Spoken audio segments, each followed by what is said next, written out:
আসসালামু আলাইকুম রহমতুল্লাহ। এই যে হাজার হাজার মানুষের সমাগম, আমাদের শুধু একটাই দাবি। এই যে দেখেন, গুমতির দুই পাড়ে উন্নয়ন চাই সমান তালে।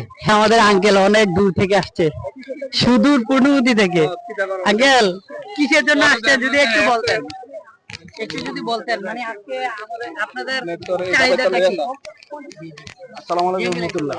আসলে আমাদের চাহিদা হচ্ছে, আমরা সর্বদাই অবহেলিত থাকি। আমাদের উত্তর অঞ্চলে, যে নদীর উত্তর অঞ্চল, আমরা সর্বদাই অবহেলিত। আমরা চাই আমাদের ওই দিকের মতো আমাদের ওই সেক্টর সর্বদাই খনন করা হোক।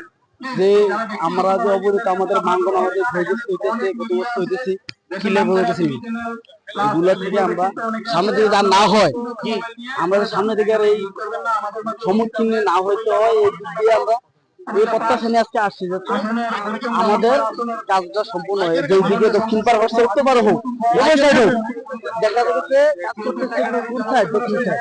আমাদের ক্ষতিগ্রস্ত এই যে কৃষি জমি সবকিছু আমাদের উত্তর অঞ্চল, দক্ষিণ অঞ্চল কিছু নেই এগুলা। তা আমাদের উপরে আসলে নির্ভরশীল শহরগুলা, কিন্তু আমরাই অবহেলিত। এই ক্ষেত্রে আমার একটাই আশ্বাস, আমাদের এই সাইডও ওইভাবে হোক, এটা আমার। ধন্যবাদ আপনাকে, ধন্যবাদ আপনাকে আপনার সুন্দর মতামতের জন্য। সালাম আলাইকুম।